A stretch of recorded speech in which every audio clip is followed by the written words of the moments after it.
Hello, and how are you? Thank you so much for joining us at Beautiful Literature. I am so glad that you could find time to just check on what it is we are doing. It's a great honor, and I never take it for granted. So my name is Teacher Martha, and I want to welcome you into this episode today. Today we want to talk about a different book. I know you are in touch with the other textbooks we've done, the Fathers of Nation we've done and finished and completely exhausted it, looked at everything, plot, themes, styles, and characterization.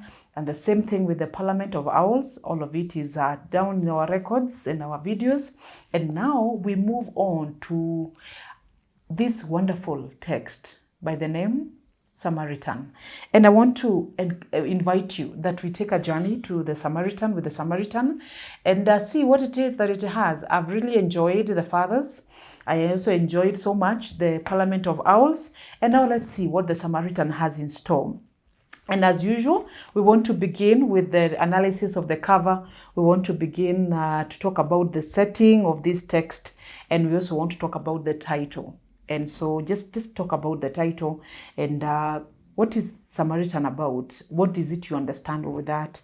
And just a small analysis, very short analysis of what the text is about. And so that even as we go into act after act analysis, scene after scene analysis, because that's how we do it.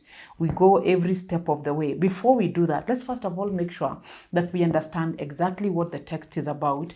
And therefore, I begin with the cover and ask, what is it you see in the cover? And I know those of us who love bright colors, we love this.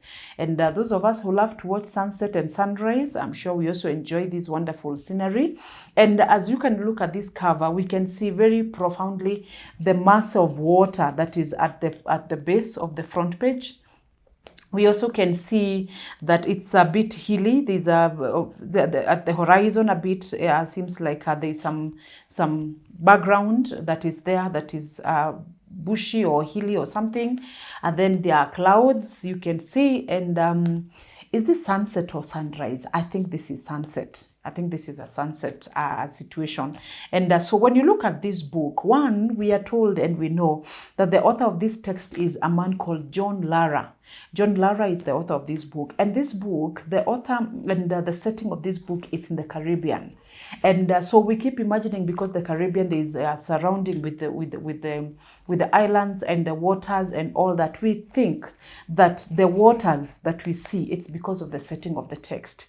If, for example, maybe it was in a Kenyan setting and we are capturing that, I don't know, what do you think would appear in the cover? Maybe the mountains and so on, or maybe the cash crops, and because really that is what is profound in our country. But in this case, we think that the mass of water is because of the setting that is in the Caribbean. And then again, because of the sunset, our thoughts are that the sunset, if you look at the story of this text, the plot is there's a very dark situation that is going on, mad with corruption and violence and just a lot of being, anarchy. People just do the things they want to do. But at the end of the text, we see that rule, that situation, that political situation coming to an end, where now the political leaders who are corrupt, who are evil and who just do everything to enrich themselves, they are arrested and they find themselves in prison. And taken into held accountable for the things they have been doing. And that is a demonstration of a regime that is coming down, a regime that is ending, that is coming to the end. Then the sunset season of that regime, and of course, thanks to the app that is the Samaritan. And so we imagine that this could be an indication of the ending of that season, where probably we are hoping that by the time the sun is coming up again, a new leadership, a new government, a new people who are probably more accountable and more responsible to take care of the people who put them in power will be coming up. So maybe in the next Samaritan 2, we should be able to see the new Maracas municipality having a sunrise. And so those are my thoughts. I don't know what you think about this cover. What do you think? Do you see anything I'm not seeing? Do you think there is something I've missed out? Do you think the waters mean something different? Or maybe the sun, for you think it's sunrise? Or what do you think? I would like to hear what you think. Please feel free to let me know at the comment section. Now, when you look at the title, that is the Samaritan. I know the word Samaritan is not the first time you're hearing about it. And if you have read the text, you know that this the word Samaritan is an allusion from the Bible. We call it biblical allusion. The author has borrowed from the Bible, and we will be looking at that. How is that alluded, and how does it interpret into the storyline? And just maybe when I'm at that, I want to remind you that that word is not biblical, because I hear most of my students say it is biblical allusion. There is no word like biblical. It is biblical. There is no I, BB. There is no BB. It's biblical. Because even the word Bible is not BB, BIBILE. It is BIBLE. So it is biblical allusion. So we see the title as an allusion where it is borrowed from the Bible. And I'm sure you know the story of the Samaritan, of that man who was injured on his way. And I'm sure you know the story. So we'll not go through the story right now, because later on we will go into it as we look at this text. But the title is so relevant. The title is so important. It's so in place with what is going on, because the app that these two students come up with the help of teacher Nicole, it comes in to rescue Maracas from poor leaders. It comes in to save the situation. It comes in to expose the evils that are going on. So just like the way this Samaritan rescued this man from death, he rescued this man from being, from dying on the roadside, the Samaritan app has also come in to help and provide solution that would actually cause the leaders to be more responsible, and so on. And so this title is so relevant. It's so in place, and we cannot even wish for a better title. And so that is it with this. And I am hoping that as we carry on, we can keep interrogating and seeing, as we carry on with the text, do we see the Samaritan title being more relevant? The setting we are talking about, that is in the Caribbean, we are seeing that this has been set in the Caribbean. And it's always very amazing. I always keep wondering, why is the country so the same? Why is the world so the same? When you look at the events that are in this text, I keep thinking, are you sure this is in the Caribbean, which is so far away from our country? This looks like Kenya. This feels so Kenyan. It feels so Nairobi. It feels so Kiambu. It feels like Nyeri. It feels like Turkana. This Maracas municipality feels like those MCAs and offices we have, the county government offices we have. It doesn't sound alien, and we are looking at it in awe, like, oh my God, what do you mean they are doing? No. We actually can relate. We can relate with what is going on in this text.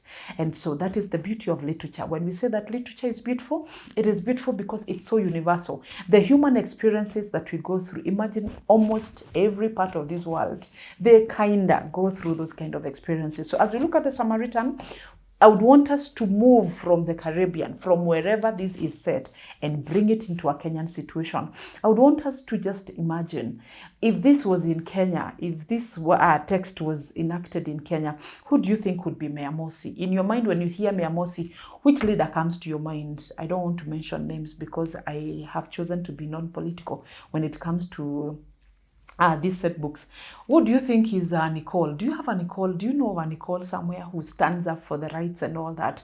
Do you know of, Inspector Bembe? Do you have you come across anybody who, in our political scenario, that you think that can fit the description of Inspector Bembe or Simo and all that? And what about Mr. Ted? I have really been trying to place Ted in very many people in our political areas, leaders, and we can trace all those people. So as we read this book, please choose to enjoy, choose to have a moment of fun, because me, I choose to enjoy literature. I can do this any day, anytime, because literature is very beautiful and you can enjoy it. You really don't have to endure these set books. And we just imagine that you're reading for fun. Don't imagine that you're reading for an exam. Just imagine that you're reading for fun, because the minute you understand the text, the minute the book is in you, and you actually can just, have fun, laugh at the moments, enjoy, get angry where you need to get angry, you know, criticize, you know, just get involved in the text. Put yourself in the shoes of those leaders and just feel with them, get angry with them, celebrate with them.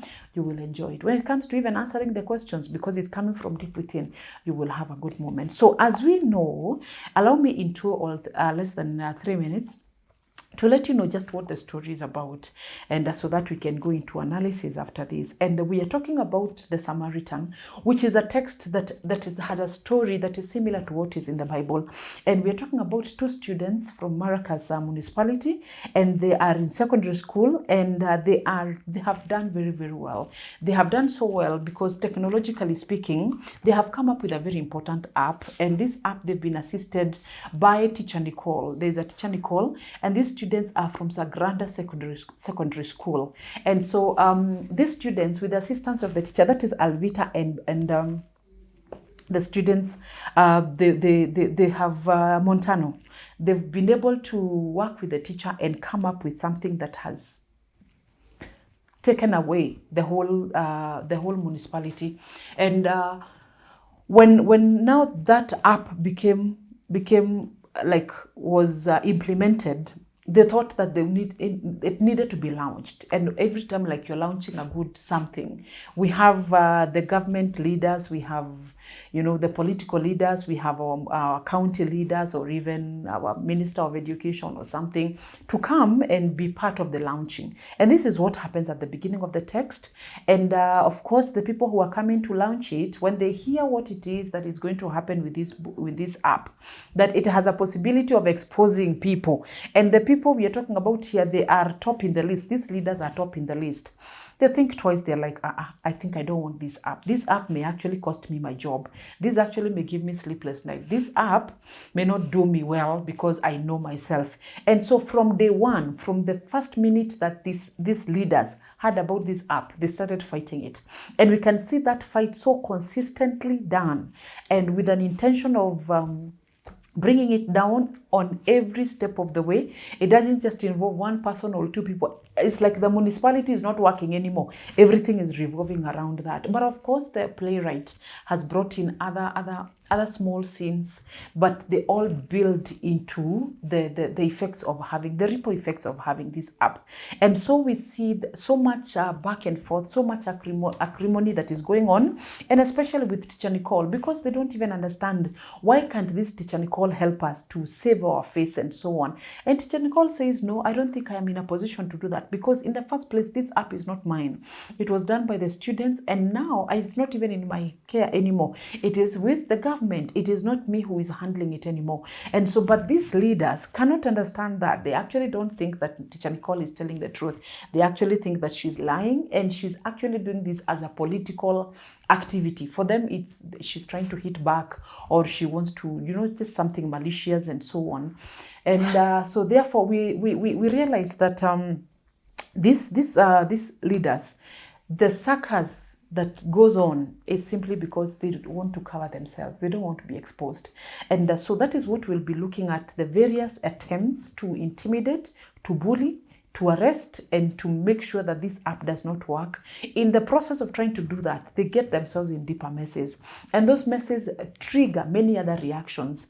And those reactions do not, by the end of the day, leave the municipality at a better place. But by the end of the day, when we see the end of the day, we realize that actually there is hope, and the bad regime, this bad leadership goes down, and they are arrested. And by the end of the day, the country, the municipality is left at a better space.